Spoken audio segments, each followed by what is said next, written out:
Bismillahirrahmanirrahim. Assalamualaikum warahmatullahi wabarakatuh. Alhamdulillahi ala ihsanih wa syukru lahu ala taufiqihi wa amtinanih. Wa asyhadu an la ilaha illallah wahdahu la syarika lahu ta'ziman li sya'nih.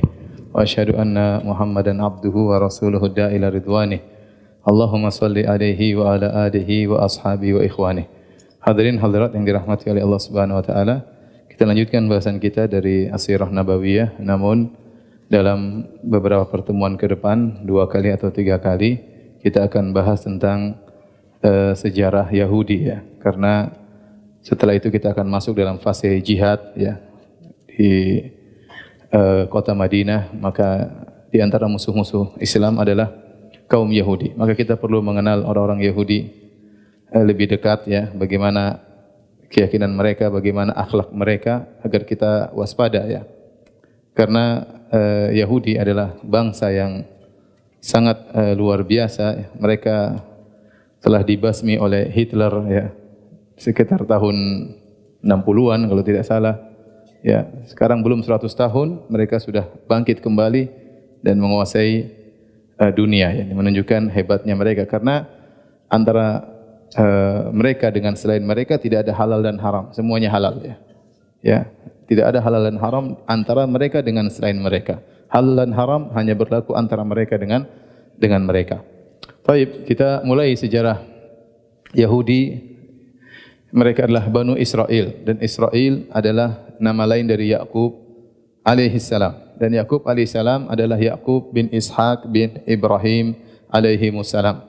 Nabi Ibrahim alaihissalam, kita bicarakan secara singkat. Sebagaimana kita ketahui, beliau menikah dengan Sarah, kemudian akhirnya Sarah menghibahkan pembantunya Hajar, ya, karena Sarah tidak punya anak. Kemudian setelah itu Ibrahim pun menikah dengan Hajar, pembantunya Sarah, akhirnya punya anak namanya Ismail, ya. Setelah sekian puluh tahun atau sekian lama menikah dengan Sarah, tidak punya anak, ternyata setelah menikah dengan istri keduanya yaitu Hajar, baru kemudian punya anak namanya Ismail. Akhirnya Sarah pun cemburu kepada Hajar, dan akhirnya Hajar pun harus pergi meninggalkan Palestina menuju ke Mekah bersama putranya Ismail alaihissalam. Kemudian disebutkan dalam literatur Israiliyat, ya, bahwasanya 14 tahun kemudian, dan ini dinukil oleh Al-Hafidh Ibnu Katsir rahimahullahu ta'ala dalam kitabnya Qasasul Anbiya, bahwasanya 14 tahun setelah lahirnya Ismail, kemudian Sarah pun mengandung dan melahirkan Ishak. Melahirkan Ishak. Tatkala itu umur Ibrahim sudah sangat tua, ya. Kemudian disebutkan sudah 100 tahun, kemudian Sarah sudah 90 tahun. Wallahu alam, ini semua disebutkan dalam Israiliyat, ya, yang dinukil dari literatur ahlul kitab. Kemudian lahirlah Ishak. Ishak kemudian menikah dan punya anak, ya, 2, ya, yaitu Isu dan Yakub. Yang tua namanya Isu, yang bungsu namanya Yakub, ya. Ishak menikah dengan seorang wanita namanya Rifqah kalau bahasa Arab, tapi kalau versi Injil dalam Perjanjian Lama, dalam kitab Kejadian, namanya Ribka. Intinya Ishak menikah dengan Ribka, punya anak kembar, tetapi yang keluar di luar adalah Ishak, baru kemudian siapa? Yakub. Bukan Ishak, apa? Isu. Ishak punya anak kembar 2, yang pertama namanya Isu, yang kedua namanya siapa? Yakub. Saya ulangi. Ishak, istrinya 1, namanya Ribka. Ini mungkin baru hafal, ya. Ribka dengan pernikahan dengan Ishak punya anak kembar. Yang pertama keluar siapa? Isu, kemudian yang kedua Yakub. Jadi yang sulung adalah Isu. Kemudian Isu hobinya adalah berburu, ya. Kemudian dia pandai dalam berburu sehingga dicintai oleh Ishak. Adapun Yakub senangnya di rumah, ya, membantu ibunya, dan dia sangat disayang oleh ibunya Ribka. Kemudian tatkala Ishak sudah tua dan mulai rabun matanya, sudah tidak bisa melihat lagi atau kurang bisa melihat, ya, dan maka dia pun ingin mewariskan keberkatan, yaitu ingin mewariskan kenabian, dan dia ingin mewariskan kenabiannya kepada Isu, anak yang tersulung. Ingat, ini semua tidak ada dalam literatur Islam. Ini semua saya nukil dari perjanjian lama, ya. Dari kitab Kejadian. Kenapa saya nukil? Karena ini semua cerita plek-plek dinukil oleh Ibnu Katsir dalam Qasasul Anbiya sebagai bentuk Israiliyat. Kita ingin lihat bagaimana dalam kitab Kejadian, Taurat, perjanjian lama itu namanya Taurat, perjanjian baru namanya Injil. Bagaimana kisah Yakub dalam perjanjian lama yang mereka anggap adalah kitab suci. Nah, akhirnya Ishak ingin mewariskan keberkatan kepada putra sulungnya Isu, dan dia berkata kepada Isu, "Pergilah Isu kau berburu, kemudian tangkaplah seekor kambing intinya dan masaklah buatku, dan aku lagi ingin makan kambing tersebut. Nanti akan saya berkati engkau agar keberkatan turun semua kepadamu, maka keturunanmu akan menguasai dunia dan seluruhnya." Ya. Berangkatlah Isu, ya, ingin segera mendapatkan keberkatan, maka dia harus berburu kambing. Rupanya Ribka sang ibu lebih sayang kepada Yakub. Sang ibu lebih sayang kepada Yakub. Maka sang ibu berkata kepada Yakub, "Wahai Yakub, sungguhnya kakak sulungmu Isu sedang pergi, dan sebentar lagi bapakmu Ishak akan mewariskan keberkatan kepada kakakmu. Saya ingin keberkatan kepadamu. Maka sekarang ikutilah perintahku. Kau potonglah kambing milik kita yang kecil tersebut. Setelah itu aku akan masakkan makanan kesukaan bapakmu. Bapakmu kan enggak bisa melihat, ya. Terus setelah itu kau datang ketemu bapakmu, minta berkat. Seakan-akan kau adalah Isu." Kata Yakub, "Ya ibunda, tubuhku beda dengan Isu. Isu badannya berbulu, sedangkan aku tidak berbulu." Ya.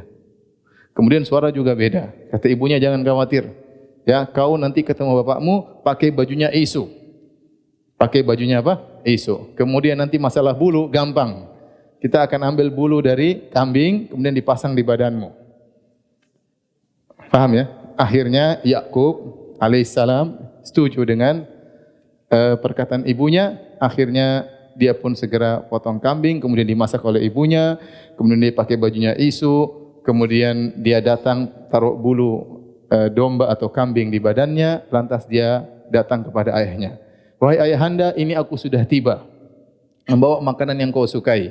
Kata Ishak yang sudah tidak bisa melihat lagi, "Kok cepat sekali? Kau sudah cepat." "Iya, ini ayah sudah siap." Ayahnya heran. "Kau Isu?" "Iya." Kemudian, "Coba dekat kepadaku." Maka dipeluklah Yakub oleh bapaknya Ishak, dipegang badannya berbulu, ya. Bau bajunya, "Iya, ini adalah bau padang pasir," karena Isu sukanya ke padang pasir apa? Berburu. Tapi bapaknya heran. "Bulu badanmu, bajumu, baju Isu, tetapi suaramu suara Yakub. Aku adalah Isu." Ya.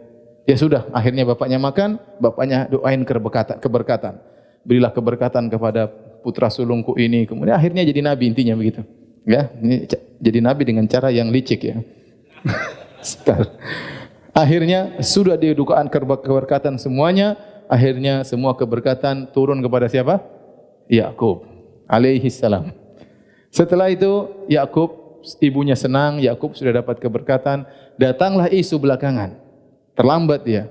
Dia bawa makanan, sudah dimasak, kemudian dia bawa kepada Ishak. Dia berkata, "Ayahanda, ini aku Isu, aku bawa makanan." "Loh, kamu kan tadi sudah datang sebelum baru-baru saja." "Enggak, saya baru datang sekarang, ayahanda." Wah, ternyata tadi siapa? Yakub. Waduh, adik kurang ajar ini.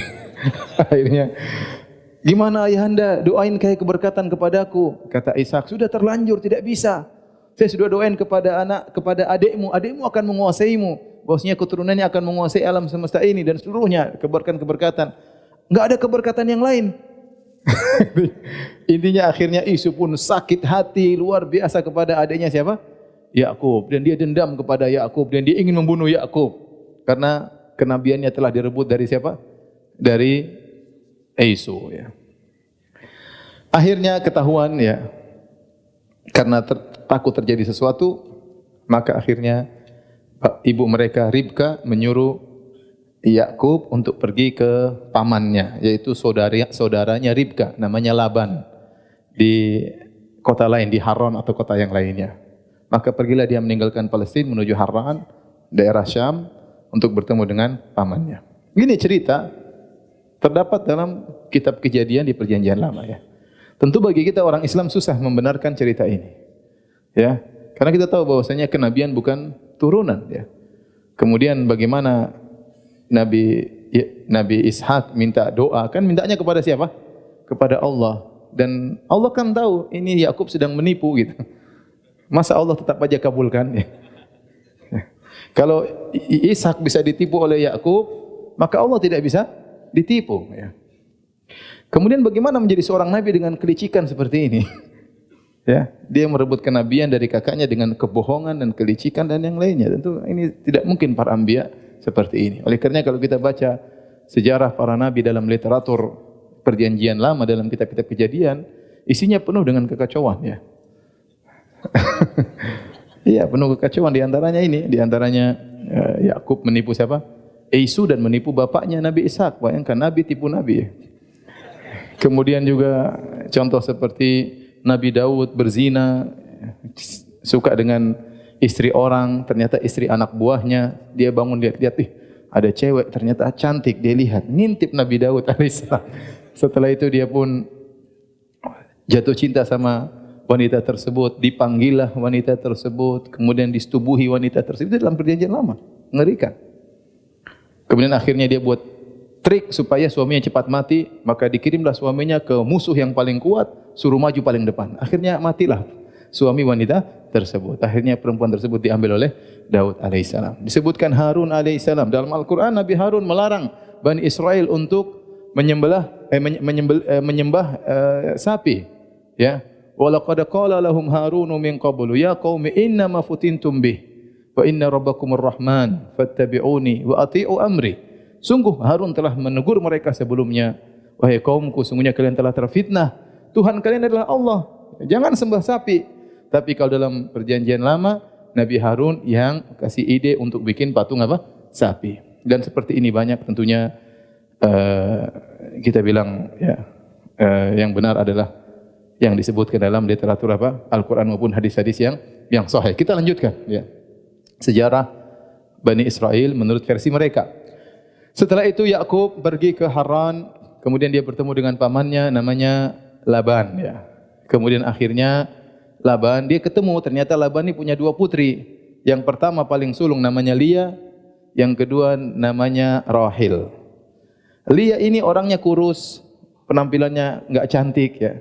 Sementara Rahil wanita yang cantik, menarik hati Yakub alaihissalam. Akhirnya Nabi Yakub ingin menikah dengan Rahil. Kemudian Laban berkata, pamannya berkata, wahai Yakub, kalau kau ingin menikah dengan putriku, kau harus kerja di sini menggembala 7 tahun. Saya setuju. Maharnya kerja 7 tahun. Setelah selesai dia bekerja hampir 7 tahun, mau selesai, waktunya selesai, maka dibuatlah pesta besar-besaran pernikahan Yakub. Maka orang datang. Begitu malam pengantin, ternyata yang disodorkan adalah Lia.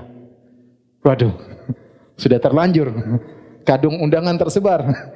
Akhirnya ini semua pembohong ini kasusnya.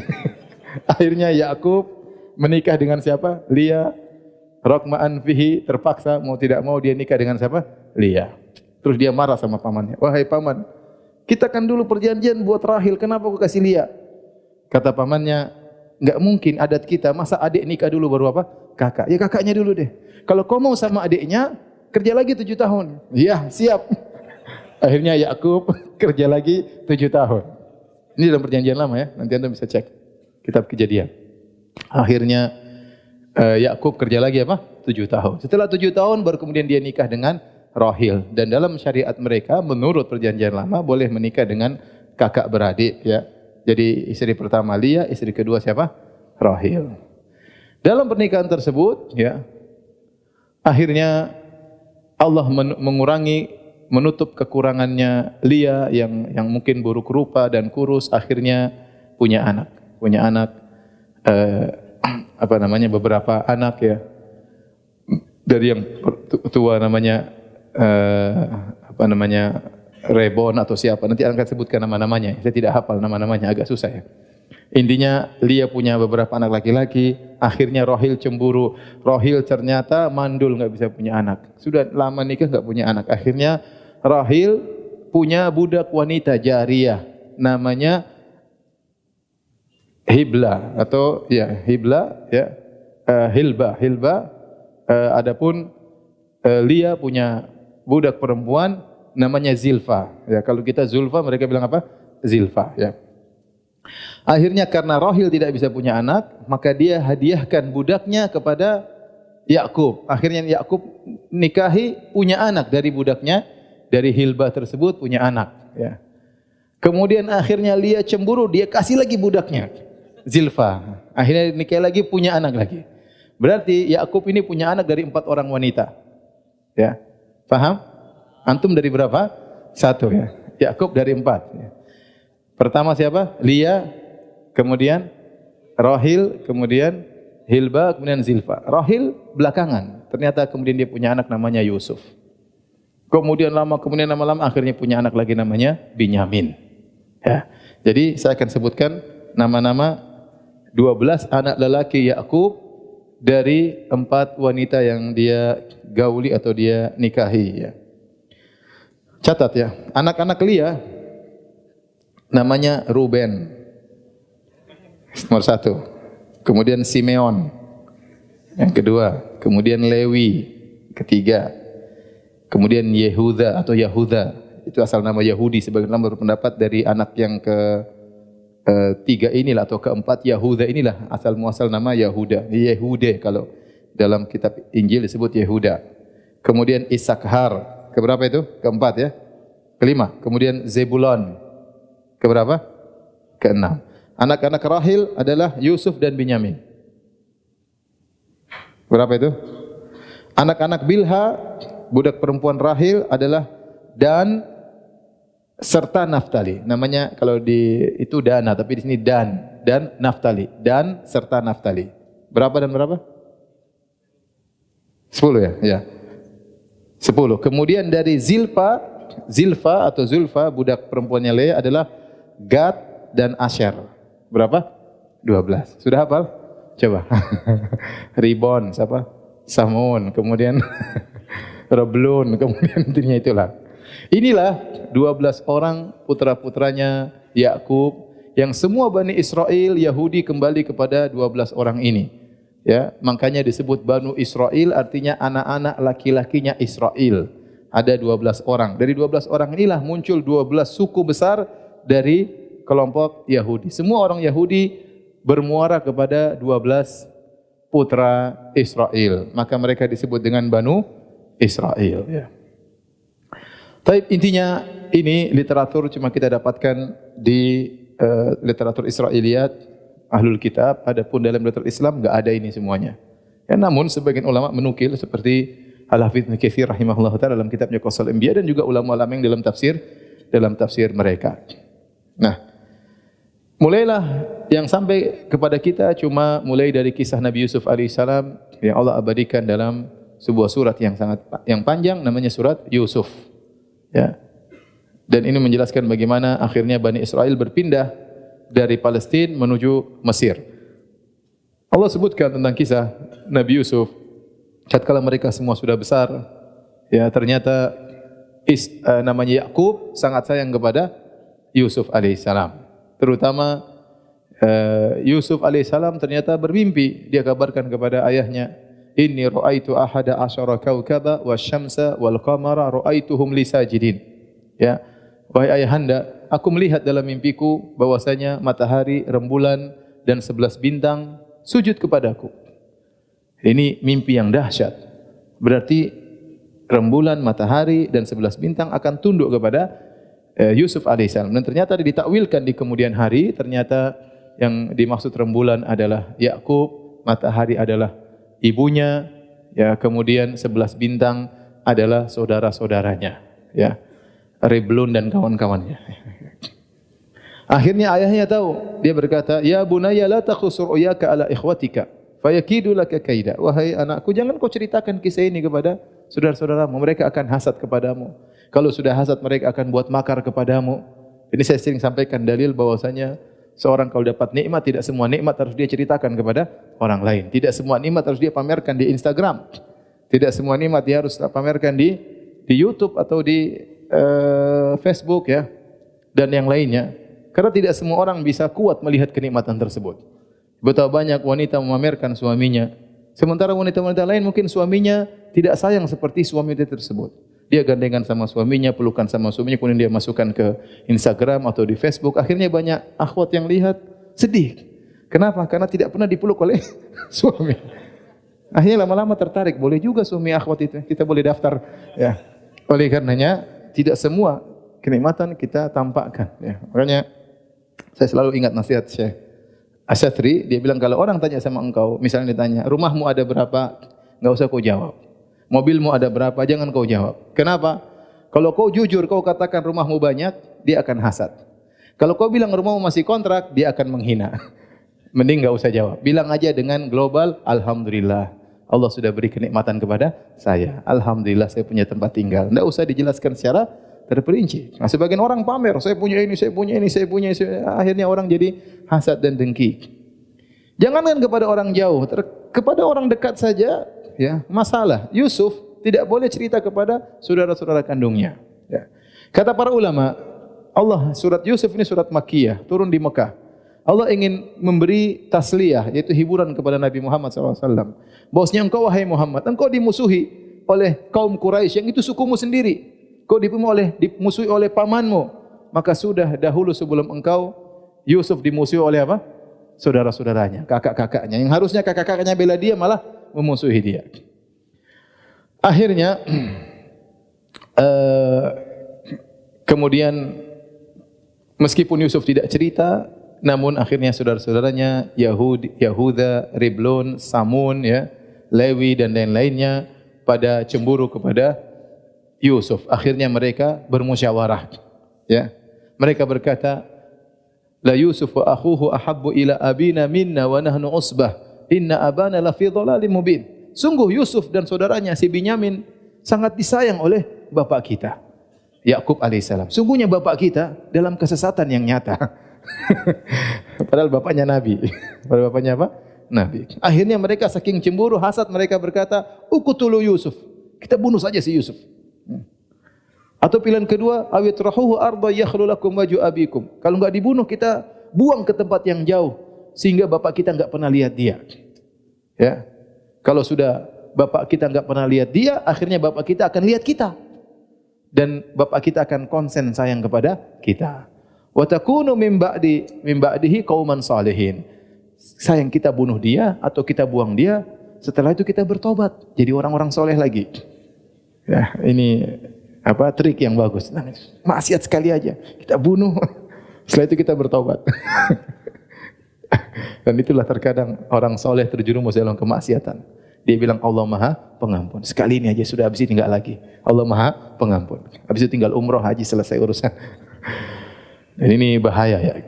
Akhirnya qala qailun minhum la taqtulu Yusuf. Di antara mereka yang bermusyawarah itu 10 orang bersaudara, mungkin Binyamin enggak ikut karena Binyamin satu ibu dengan siapa? Yusuf. Binyamin sama Yusuf ibunya siapa? Siapa tadi? Rahil. Masya Allah, sudah hafal ya. Masya Allah. Akhirnya satu orang di antara mereka berkata, jangan bunuh Yusuf. Ya. Lemparkan saja dalam apa? Sumur. Yaltaqitu ba'dus sayyarah. In kuntum fa'ilin. Kalau kalian benar-benar ingin agar tujuan kita tercapai, orang tua kita Yakub konsen sama kita, sudah jangan dibunuh. Itu adik kita, sudah lempar aja dalam sumur. Akhirnya mereka buat rencana. Mereka bilang, wahai bapak kami, ya, biarkanlah Yusuf pergi bersama kami. Ya. Biar dia jalan-jalan di rumah terus, enggak enak, jalan-jalan. Ya. Yarta' wa yal'ab. Ya. Biar dia jalan-jalan. Ya. Kita bawa dia ke padang rumput, ya. Bapaknya mengatakan, inni la yahzununi an tadhhabu bih wa akhafu an ya'kulahu dhi'bu wa antum anhu ghafilun. Sungguh aku, ya, takut, ya, tidak suka kalau kalian bawa Yusuf pergi dariku. Nanti khawatir di sana dia dimakan oleh serigala. Mereka berkata, qalu la in akalahu dhi'bu wa nahnu usbah inna idzal la khasirun. Kita ini sekelompok orang, 10 orang. Kalau Yusuf ternyata masih dimakan oleh serigala, kita ini siapa? Sungguh kita kaum merugi. Masa kita 10 orang enggak bisa lawan serigala 1 ekor? Akhirnya bapaknya setuju, ya. Bapaknya setuju. Ini menunjukkan bagaimana Yakub sangat sayang kepada siapa? Yusuf alaihissalam. Akhirnya mereka pun pergi membawa Yusuf. Kata mereka, sungguh kami akan menginginkan kebaikan bagi adik kami. Mereka bawa wa ajma'u ayyaj'alu fi ghayabatil jubbi. Kemudian mereka lemparkan Yusuf dalam sumur. Wa auhayna ilaihi latunabbi'annahum bi amrihim hadza wa hum la yash'urun. Waktu Nabi Yusuf dilemparkan masih kecil, dilemparkan dalam sumur, maka Allah langsung mewahyukan kepada Nabi Yusuf, suatu hari kau akan mengabarkan kepada mereka tentang kejadian yang mereka lakukan ini sementara mereka tidak sadar. Ada waktunya nanti. Ya. Artinya Allah beri kabar gembira, kau akan selamat dan suatu hari kau akan mengabarkan hal ini kembali kepada kakak-kakakmu. Akhirnya sudah lempar dalam sumur. Wa ja'at sayyaratun fa arsalu waridahum fa adla dalwa. Tiba-tiba ada orang musafir lewat. Kemudian mengambil air di sumur, kasih masuk timba, tahu-tahu timbanya ditahan oleh apa? Yusuf. Pas diangkat, qalu ya busyra hadza gulam. Ada budak lepas di sini. Ya, mumpung kita bisa jadikan apa? Budak. Kita bawa pergi jadi pekerja, ya. Bukannya kasihan ini nak siapa, enggak. Ada budak ini jadi pekerja baru. Tatkala mereka mau ngambil Yusuf, kakak-kakaknya datang. Itu budak kami yang lepas. Kalau mau beli. Fasyarahu bi thamanin bakhsin darahima ma'dudah. Akhirnya Yusuf dibeli, duitnya diambil oleh kakak-kakaknya. Ya, enggak apa-apa, murah enggak apa-apa, yang penting bawa pergi. Akhirnya Yusuf dibawa pergi. Kemudian kakak-kakaknya waja'u abahum isya'ya bukun, maka pulang malam-malam, tunggu malam dikit biar dramatis ya. Kemudian pulang nangis. Nangis rame-rame 10 orang nangis. Qalu ya abana inna dhahabna nastabiqu wa tarakna Yusufa 'inda mata'ina fa akalahu dhi'bu wa ma anta bimu'minin lana walau kunna shadiqin. Perkataan yang sangat indah. Wahai ayahanda, kami tadi pergi bawa Yusuf, kemudian kami berlomba panah, lomba lari. Kami biarkan Yusuf biar main sendiri, karena masih kecil tidak bisa ikut lomba lari sama kami. Tiba-tiba dimakan oleh apa? Serigala. Ya. Namun sepertinya kau tidak akan percaya sama kami. Nangis. Nangis beneran.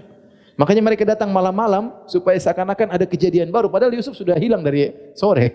Tapi mereka pura-pura terlambat supaya kondisinya benar-benar memperdaya ayah mereka. Waja'u bidamin kadzib, ya. Wa ja'u ala qamisihi bidamin kadzib. Kemudian mereka bawakan baju Nabi Yusuf penuh dengan darah, ya. Ketika Nabi Yakub melihat ini semua, dia mengatakan qala bal sawwalat lakum anfusukum amra fa sabrun jamil. Kata dia, kalian telah terbawa oleh nafsu kalian. Nabi Yakub tidak percaya dengan semua drama ini. Meskipun nangis. Jadi nanti jangan terlalu percaya sama orang nangis. Orang nangis belum tentu benar, ya. Sebagian orang pintar main drama, ya. Jangan terpedaya dengan indahnya perkataan. Sebagian orang bisa menutup kebatilan dengan indahnya perkataan. Kenapa Nabi Yakub tidak membenarkan kakak-kakaknya Yusuf tentang kabar kematian Yusuf? Ada beberapa hal. Yang pertama, Nabi Yakub sudah diceritakan oleh Yusuf bahwasanya matahari, rembulan, 11 bintang akan sujud kepada siapa? Yusuf. Ini menunjukkan Yusuf suatu hari akan menjadi orang besar. Bagaimana masih kecil sudah meninggal dunia? Ini di antara dalilnya Nabi Yakub mendustakan perkataan mereka. Yang kedua, ternyata waktu didatangkan baju Nabi Yusuf, ternyata bajunya penuh darah tapi tidak teracak-acak, tidak robek-robek. Apa ada serigala baik makan sambil tidak mengacak-acak Nabi Yusuf? Harusnya kan bekas garukan, bekas cakaran. Harusnya bajunya. Ini menunjukkan qarinah, indikasi menunjukkan mereka berbohong. Tetapi apa kata Yakub alaihissalam, fasabrun jamil, sabar yang jamil, yang indah. Kenapa kata para ulama? Dia tahu tidak mungkin kembali Yusuf. Dia enggak mungkin maksa kakak-kakaknya untuk kembalikan Yusuf.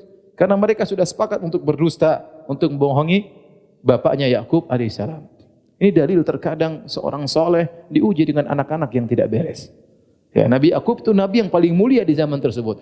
Hamba Allah yang paling dicintai oleh Allah di zaman itu adalah Yakub alaihissalam. Bukan Yakub tadi yang bohong-bohong, ya, enggak. Ini Yakub versi Islam sekarang. Ini hamba yang paling dicintai oleh Allah Subhanahu wa taala. Tetapi Allah uji dia, ternyata di antara anak-anaknya ada yang soleh seperti Yusuf alaihissalam dan ada yang brengsek 10 orang yang ternyata menipu ayah mereka padahal ayah mereka nabi ya. Nekat nipu nabi ya. Ya. Tapi kata Yakub, fasabrun jamil, kesabaran yang penuh keindahan. Allah sebutkan dalam Al-Qur'an ada sabrun jamil. Fasfahi safhal jamil.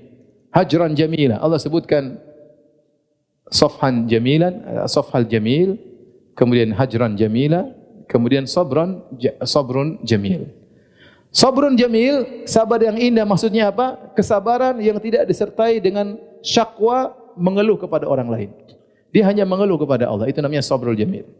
Anda boleh dapat penderitaan, Anda boleh sengsara, tapi Anda tidak mengeluhkan kepada manusia. Adapun Anda mengeluhkan kepada Allah, itu yang dituntut. Anda melepaskan semua keluhan Anda kepada Allah, itulah sabrun jamil. Sebagaimana perkataan Nabi Yakub, nanti dia mengatakan, ya, innama ashku bathi wa huzni ila Allah. Sungguhnya aku hanya menyampaikan kesedihanku kepada Allah. Itulah as-sabrul jamil. Adapun hajran jamilan, meninggalkan yang baik, itu meninggalkan tanpa memberi gangguan.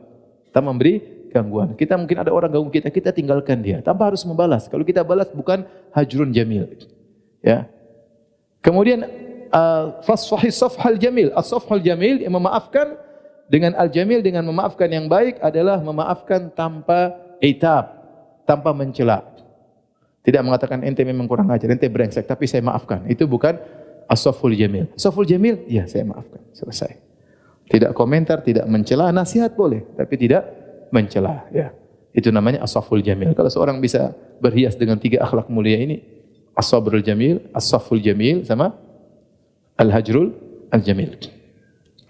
Taib, al-kisah akhirnya Nabi Yusuf alaihissalam dijual di Mesir, dibeli oleh Menteri Keuangan Mesir namanya Aziz, dan dia punya seorang wanita yang cantik jelita, konon namanya Zulekha. Dalam literatur Islam tidak disebutkan namanya Zulekha, tapi dalam Israiliyat namanya apa? Zulekha ya. Kalau kita jadi Zulekha. Kalau versi mereka mungkin Julia, mungkin ya. Allah alam, saya enggak tahu ya. Intinya Zulekha ini akhirnya Yusuf dirawat oleh mereka di keluarga tersebut, keluarga kaya raya. Kata sang menteri, asa an yanfa'ana aw nattakhidahu walada. Rawat dia baik-baik, masih kecil. Siapa tahu nanti kalau besar bermanfaat bagi kita, atau kita angkat dia menjadi anak angkat. Kebetulan mereka tidak punya anak. Akhirnya Yusuf alaihissalam tumbuh berkembang di rumah tersebut. Tiba-tiba dia menjadi orang yang lain sendiri, gagah, ganteng, ya, beda dengan orang-orang setempat. Orang setempat di Mesir suku Akbat, suku Kipti. Ya, Yusuf dari Bani Israel. Maka tumbuhlah dia menjadi seorang laki yang sangat ganteng, ya, sangat gagah luar biasa. Akhirnya si Zulekha ini tertarik sama Yusuf. Mulailah kemudian dia merayu Yusuf yang Allah sebutkan dalam Al-Qur'an, wa rawadathu allati huwa fi baiti an nafsihi wa ghallaqatil abwaaba wa qalat hayta lak qala ma'adallah innahu rabbi ahsana mathwaya innahu la yuflihudz zalimun. Akhirnya suatu hari Zulekha kemudian menjebak Yusuf dalam kamar, semua pintu sudah dikunci, pintu 1, pintu 2, pintu 3, semua pintu dikunci. Ya. Jadi, kayaknya kamarnya paling dalam, semua sudah dikunci. Setelah itu dia berhias badannya dengan indah, kemudian dia berkata, hai talak, wahai Yusuf, kemarilah. Ya. Ya. Kata Allah Subhanahu Wa Taala, Yusuf berkata, qala ma'adallah, aku berlindung kepada Allah. Innahu rabbi ahsana mathwaya. Sungguh Tuanku, suamimu sangat baik kepadaku. Bagaimana saya mau mengkhianati dia? Atau sungguhnya Allah Subhanahu Wa Taala sangat baik kepadaku. Betapa banyak rezeki, betapa banyak anugerah yang Allah berikan kepadaku. Bagaimana saya bermaksiat kepada Rabbul Alamin? Ya, di antara cara agar kita tidak bermaksiat, kita ingat Allah terlalu baik sama kita. Allah terlalu baik sama kita. Kalau kita punya bos baik sama kita, enggak mungkin kita berkhianat. Apalagi Allah yang berikan segalanya kepada kita. Ya. Kemudian kata Allah Subhanahu Wa Taala, wa laqad hammat bihi wa hamma biha. Sang wanita sudah kebelet, ya, pingin sekali sama Yusuf. Sudah terkunci pintu, sudah enggak ada yang lihat. Wa hamma biha, Yusuf juga tuh tergerak. Yusuf masih muda ya. Tergerak lihat kecantikan wanita ini. Laula an ra'a burhana rabbih, kalau bukan Yusuf diberi petunjuk oleh Allah Subhanahu Wa Taala, sungguh dia akan terjerumus. Ya, kemudian wastabaqal baba, Nabi Yusuf pun segera lari menuju pintu untuk kabur. Sang perempuan juga lari untuk menangkap Yusuf. Sama-sama berlomba. Satu berlomba pada ketaatan, satu berlomba pada kemaksiatan. Satu berlomba ingin selamat dari zina, satu berlomba untuk melakukan apa? zina. Wa qaddat qamisahu min duburin. Kemudian sang wanita narik baju Yusuf dari belakang. Fa alfaya sayyidaha ladal bab. Tiba-tiba buka pintu, ternyata suaminya sudah di situ. Suaminya juga punya pintu seref. Kunci apa? Kunci seref. Teng teng teng teng teng, tiba di situ. Subhanallah. Inilah kehebatan siapa? Yusuf alaihissalam ya, digoda dengan ujian yang luar biasa sampai Ibnu Qayyim menyebutkan 10 ujian yang dihadapi oleh Nabi Yusuf alaihissalam yang sudah saya sampaikan dalam pengajian-pengajian saya yang lain. Intinya ini ujian yang sangat hebat. Ujian paling besar bagi laki adalah ujian apa? Perempuan, ujian wanita. Ya, mungkin seorang digoda dengan harta, dengan jabatan dia tidak tergoda, tapi digoda dengan wanita cantik maka dia tidak berkutik. Begitu ketemu sang suami, maka akhirnya Zulaikha pintar ngomong. Dia mengatakan, ya, apa yang kau lakukan ya kepada orang yang hendak melakukan keburukan kepada istrimu? Ya, ma jazaa'u man arada bi ahlika su'an illa ayusjana aw adzabun alim. Ini orang yang ingin berbuat keburukan kepada istrimu, tidak ada balasan yang pantas kecuali di penjara atau diberi azab yang pedih. Dan inilah hebatnya Zulaikha. Dia pintar ya. Biasanya perempuan kalau sudah kejebak itu bingung ngomongnya. Ya, tetapi ternyata dia sudah kejebak, dia bisa langsung balikan fakta. Ini Yusuf kejar-kejar saya. Langsung bilang sama suaminya, ya. Ya, kebanyakan orang bingung kalau sudah apa? Ketangkap basah ya. Saya sering cerita kalau ada orang dikisahkan ada orang ngambil nyuri kedondong di pohon, ketahuan sama yang punya pohon kedondong. Kamu ngapain? Cari layangan. Buat apa? Buat rujak.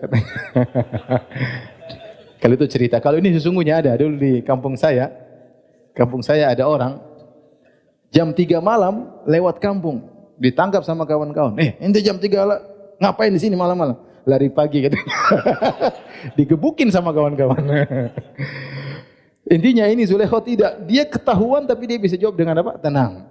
Ini Yusuf kurang ajar mau keburukan kepada istrimu, kira-kira balasannya apa? Akhirnya Yusuf bela diri. Qala hiya rawadatni an nafsi, dia yang rawi saya. Wa syahida syahidun min ahliya, ternyata ada keluarga dari Zulaikha mengatakan in kana qamisu qudda min qubulin fasadaqat wa minal kadhibin. Lihat, baju terkoyak sisi mana? Kalau terkoyak sisi depan berarti Yusuf yang merayu, Zulaikha yang dorong-dorong, berarti terkoyak bagian apa? Depan ya. Tapi kalau in kana qamisu qudda min dubur, kalau ternyata terkoyak dari belakang, berarti Yusuf kabur, Zulaikha yang tarik-tarik. Falamma ra'a qamisahu qudda min duburin, tatkala dilihat ternyata yang koyak di belakang, qala innahu min kaidikun. Ini ternyata tipuanmu wahai istriku. Inna kaidakunna azim, sungguhnya tipuan wanita sangat agung ya. Akhirnya suami tersebut bilang Yusuf a'rid an hada, wahai Yusuf sudah lupakan. Dan engkau istriku wastaghfiri li dzambik, kau yang salah, mohon ampun kepada dosamu. Innaki kunti minal khati'in, sungguhnya kau yang telah melakukan kesalahan. Jadi menteri ini ingin berita hilang. Sebagian ahli tafsir mengatakan, kenapa suami ini tidak marah-marah sama istrinya? Disebutkan dalam Israiliyat, ini laki ternyata dia lemah syahwat, dia tidak bisa melayani istrinya. Maka wajar kalau dilihat istrinya kemudian tertarik sama lelaki sehingga dia tidak begitu marah sama istrinya. Bukan dia tidak punya kecemburuan, tapi sudah dia tidak bisa apa-apa. Akhirnya dia, ya sudahlah istriku, kau minta maaf, Yusuf kau lupakan saja. Ingin isu tersebut hilang. Yang hadir Allah sebutkan dalam kisah tersebut hanya suami Zulaikha, si Zulaikha, Yusuf sama keluarga Zulaikha. Tetapi ternyata tidak bisa ditutup. Namanya isu tersebar satu Mesir. Jadi buah bibir para wanita. Wa qala niswatun fil madinati imra'atul azizi turawidu fata an nafsi. Ibu-ibu pada ngobrol, ngerumpi. Itu istrinya menteri ngawur, masa naksir sama pembantunya. Ini omongan apa? Qad syaghafaha hubba. Sungguh sang Zulaikha ini sangat jatuh cinta kepada pembantunya. Inna lanaraha fi dhalalim mubin. Menurut kami itu Zulaikha sangat sesat. Falamma sami'at bi makrihinna, Allah menamakan rapat mereka namanya makar.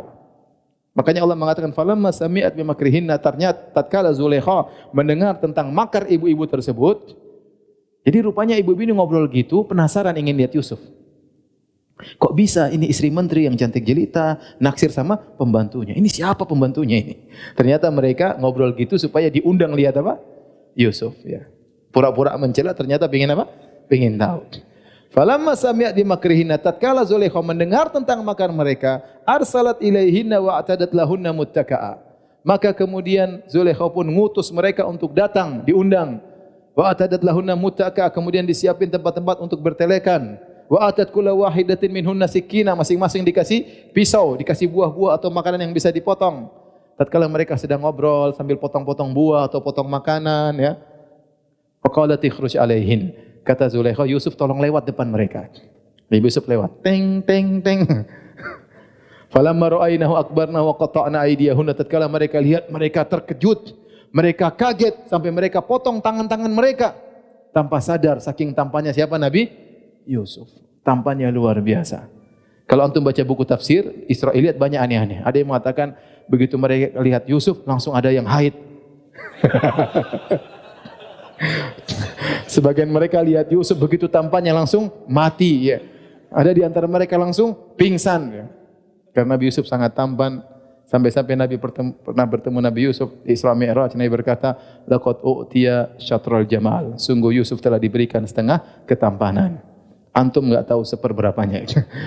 Tapi Yusuf alaihissalam setengah ketampanan untuk siapa Nabi Yusuf alaihissalam. Qata'na aydiyahunna wa qulna hasya lillahi ma hadza basyara. Kata mereka, demi Allah ini bukan manusia. In hadza illa malakun karim. Sungguh ini malaikat yang mulia. Saking apa? Tampannya. Baik. Sampai sini aja.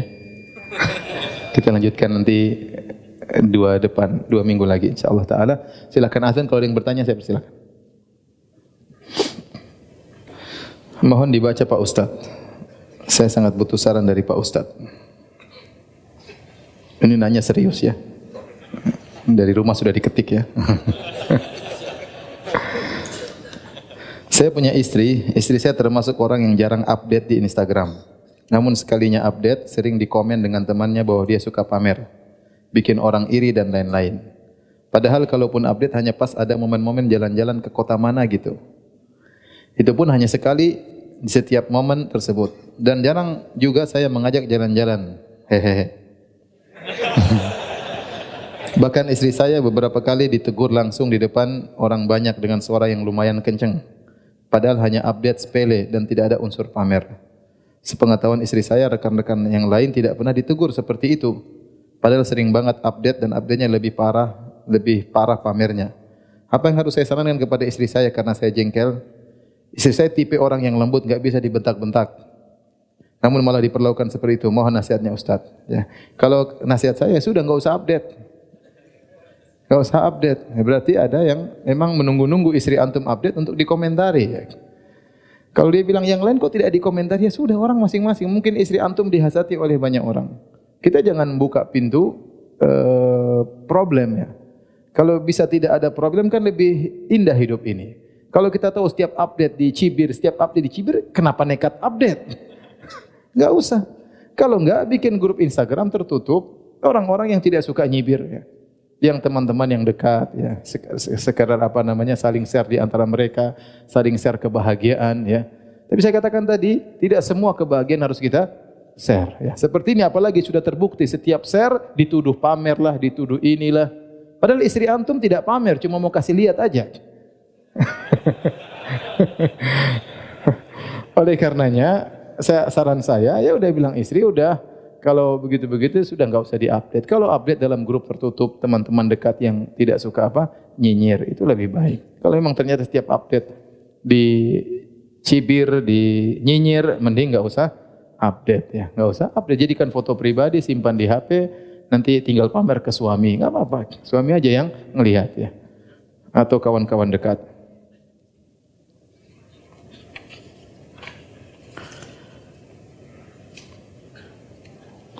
Apa hukum membonceng wanita tua yang bukan mahram? Saya seorang pemuda 16 tahun. Karena nenek itu habis kena copet dan saya diminta mengantarnya sampai tujuan. Tidak apa-apa, ini darurat. Jangankan nenek, yang masih muda kalau darurat enggak apa-apa.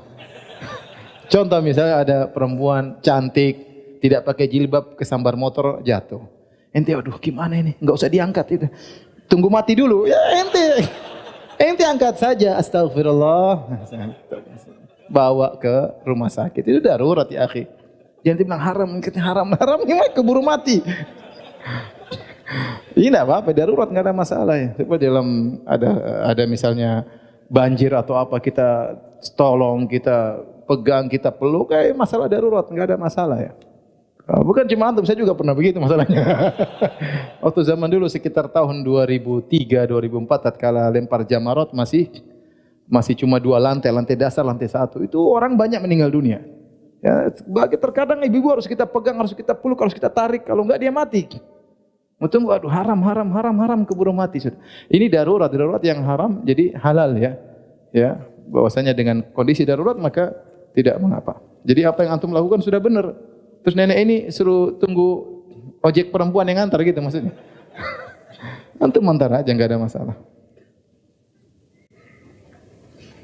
Apakah boleh 2 kali tawaf dalam satu safar? Tawaf berulang-ulang sebanyak-banyak dalam satu kali safar enggak ada masalah. Yang khilaf tentang masalah umrah berulang-ulang dalam satu safar. Ada khilaf di kalangan para ulama. Saya lebih condong bahwasanya tidak dianjurkan umrah berulang-ulang dalam sekali safar karena bukan amalan para salaf.